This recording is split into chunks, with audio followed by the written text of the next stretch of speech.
ہمارے ہاں عام طور پر اس رات کے بارے میں کچھ فضیلتیں منسوب ہیں، مثلاً یہ کہ شب برات میں سالانہ بجٹ تقسیم ہوتا ہے، سال بھر کے امور کا فیصلہ ہوتا ہے، رزق، شادی، اولاد، حج، موت، بیماری، فراخی، تنگی، عزت، ذلت، حادثات، غمی، خوشی.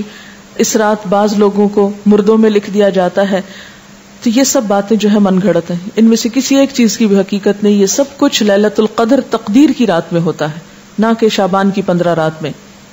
اسی طرح اگر آپ 15 کو آتش بازی کرتے ہیں یا حلوہ پکاتے ہیں تو وہ آپ کا لوکل کلچر تو ہو سکتا ہے، اس کا اسلام سے کوئی تعلق نہیں، کیونکہ اس کے بارے میں نہ کوئی تعلیم قرآن پاک سے ہم کو ملتی ہے اور نہ ہی نبی صلی اللہ علیہ وسلم کی سنت سے. مثلاً اس رات میں کیا ہوتا ہے؟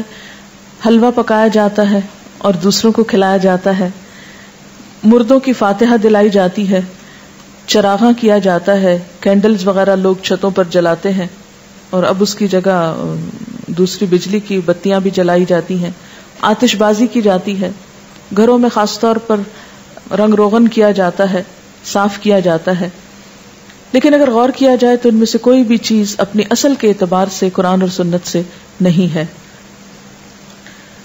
پھر اسی طرح یہ ہے کہ بعض لوگ 15 شب کو جاگتے ہیں اور صبح روزہ رکھتے ہیں، اور ان کے نزدیک یہ رات کو جاگنا اور صبح روزہ رکھنا جو ہے یہ سارے گناہوں کی معافی کا ذریعہ ہے. اس کے بارے میں ایسی کوئی بشارت یا کوئی فضیلت کسی صحیح حدیث میں نہیں آئی. ایک ضعیف حدیث میں ایسی چیز ملتی ہے، اور شعبان کی 15ویں رات قیام کرو اور دن کو روزہ رکھو، کیونکہ اللہ تعالیٰ اس دن آسمان دنیا پہ تجلی فرما کر کہتا ہے کہ ہے کوئی بخشش مانگنے والا کہ اسے بخش دوں. یہ تو ہر رات میں ہوتا ہے. صحیح حدیث سے کیا پتہ چلتا ہے کہ ہر رات اللہ تعالیٰ آسمان دنیا پہ نزول فرماتے ہیں اور یہی فرماتے ہیں کہ ہے کوئی بخشش مانگنے والا کہ میں اسے بخش دوں، ہے کوئی مصیبت زدہ کہ میں اس کی مصیبت دور کروں. اس کے لیے صرف 15 رات مخصوص نہیں ہے. اس لیے اگر کوئی اپنے شوق سے کسی ایک رات میں جاگنا چاہے تو وہ صرف 15 نہ جاگے، 13 بھی جاگ لے، 14 بھی جاگ لے، یا کوئی اور رات بھی شعبان کی جاگ لے. صرف اسی رات کو مخصوص نہیں کرنا چاہیے.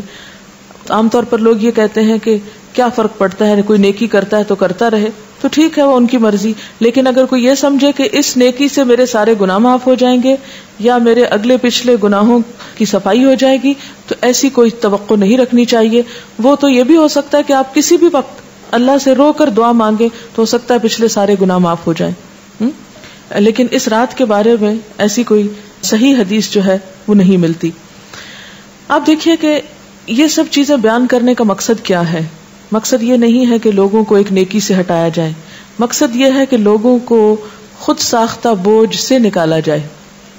جب ہم دین میں کوئی چیز خود ایجاد کرتے ہیں، خود اس کی فضیلت بنا لیتے ہیں، اس کی پابندی کرتے ہیں، تو بسا اوقات ہم اپنے اوپر ناروا بوجھ ڈال لیتے ہیں.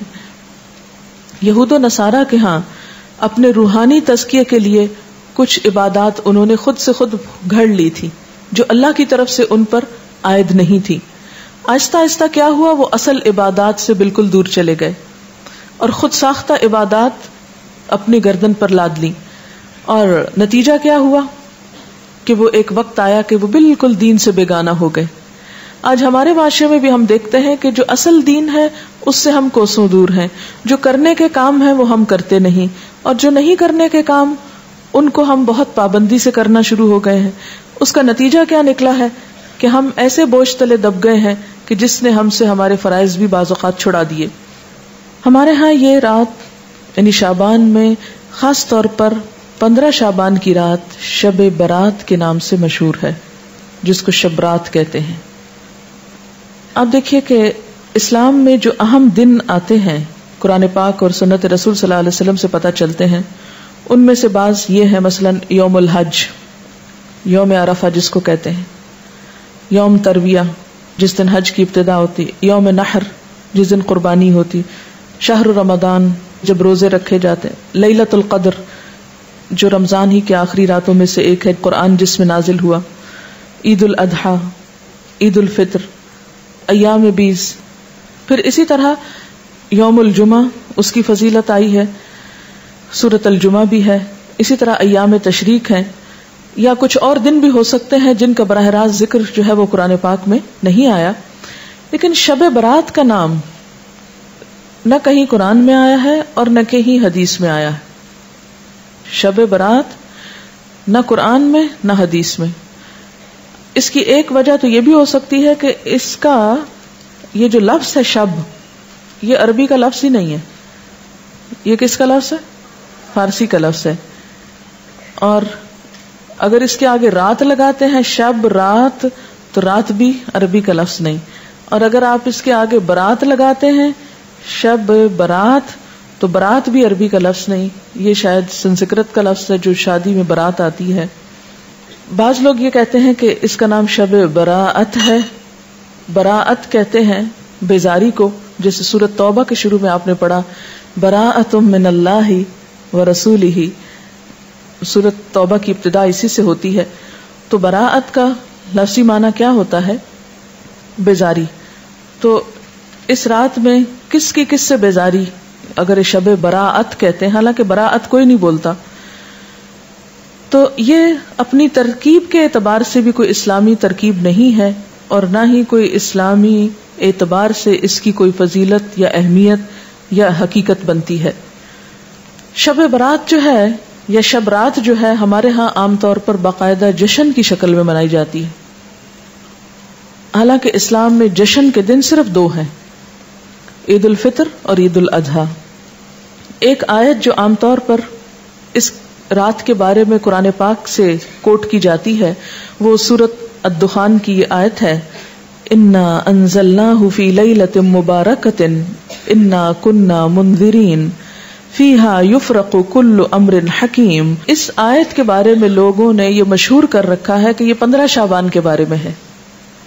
یعنی سورۃ دخان کی یہ آیتیں عام طور پر آپ دیکھیں گے کہ ٹیلی ویژن میں 15ویں شب کو مختلف پروگرامز کے شروع میں کوٹ کی جاتی ہیں، پڑھی جاتی ہیں، اور لوگوں کو اس آیت کے ریفرنس سے یہ بتایا جاتا ہے کہ یہ 15 شعبان ہے. حالانکہ اس آیت کا نزول کب ہوا؟ مکہ میں ہوا، اور مکہ میں معراج سے قبل. اور پھر اس آیت میں جو بات پتہ چلتی ہے وہ کیا کہ اس مبارک رات میں قرآن پاک نازل کیا گیا، انا انزلناہ فی لیلۃ مبارکۃ. قرآن پاک ہی کی ایک اور آیت سے کیا پتہ چلتا ہے کہ قرآن پاک کب نازل ہوا؟ آپ بتائیے. رمضان میں نازل ہوا. سورۃ البقرہ کی آیت شہر رمضان الذی انزل فیہ القرآن، کہ رمضان وہ مہینہ ہے جس میں قرآن پاک نازل کیا گیا. پھر وہ رات شعبان میں کیسے آ گئی؟ پھر دوسری بات یہ ہے کہ سورۃ القدر کے شروع میں کیا آتا ہے؟ انا انزلناہ فی لیلۃ القدر. ہاں، اور لیلۃ القدر کون سی ہے؟ تقدیر کے فیصلے اس رات میں ہوتے ہیں، نہ کہ 15 شعبان کی رات کو.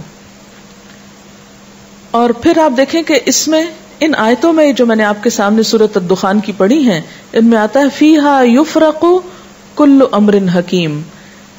فیہا سے مراد کیا ہے؟ اس رات میں یفرق تقسیم کیے جاتے ہیں، کل امر سب کام، حکیم حکمت والے، یعنی ہر قسم کے فیصلے اس رات میں فرشتوں کے حوالے کیے جاتے ہیں، ان کو دے دیے جاتے ہیں. تو اس سے بھی کیا پتہ چلتا ہے کہ سورۃ الدخان کی یہ آیت 15 شعبان کے بارے میں نہیں ہے، بلکہ لیلۃ القدر کے بارے میں ہے، جس میں قرآن پاک بھی نازل ہوا اور جس میں لوگوں کی قسمتوں کے بھی فیصلے کیے جاتے ہیں. یہ سب باتیں اس لیے مشہور ہوئی کہ ان کی اصل حقیقت پر غور نہیں کیا گیا، اور صرف دیکھا دیکھی یا سنا سنائی میں یہ چیزیں عام کر کے لوگوں میں اتنی پھیلا دی گئیں کہ اگر کوئی شخص اس کے بارے میں یہ بتائے بھی کہ یہ درست نہیں تو عموماً اسی کو برا بھلا کہا جاتا ہے اور ان چیزوں پر اصرار کیا جاتا ہے. یہ تھی اصل حقیقت جو میں نے آپ کے سامنے رکھی ہے. اگر آپ چاہیں تو اس کو قبول کر لیں، اور چاہیں تو آپ وہی کریں جو آپ کرتے رہتے ہیں، کیونکہ میرا حساب بھی اللہ کے ذمہ ہے اور آپ کا بھی. ہم میں سے کوئی کسی کا ذمہ دار بنا کے نہیں بھیجا گیا، ہر ایک کو خود جواب دہی کرنی ہے. فرض یہ بنتا ہے کہ جو بات انسان کو معلوم ہو وہ دوسروں تک پہنچا دے. تو خلاصہ کیا ہے ساری گفتگو کا کہ نمبر 1 کہ بابرکت رات جس کی طرف سورۃ الدخان میں اشارہ کیا گیا ہے وہ لیلۃ القدر کی رات ہے، اور لیلۃ القدر رمضان کی رات ہے، 15 شعبان کی رات نہیں ہے. اور اس کے علاوہ جو رسم و رواج عموماً اس رات کے حوالے سے کیے جاتے ہیں وہ اسلامی کلچر کا حصہ نہیں. اور انہی رسموں کے بارے میں ہی علامہ اقبال نے کہا تھا وضع میں تم ہو نصارا تو تمدن میں ہنود، یہ مسلمان ہیں جنہیں دیکھ کے شرمائے یہود، یہ امت روایات میں کھو گئی حقیقت خرافات میں کھو گئی. تو بات یہ ہے کہ خرافات اتنی عام ہو گئی ہیں کہ اصل حقیقت ہماری نظروں سے اوجھل ہو گئی ہے.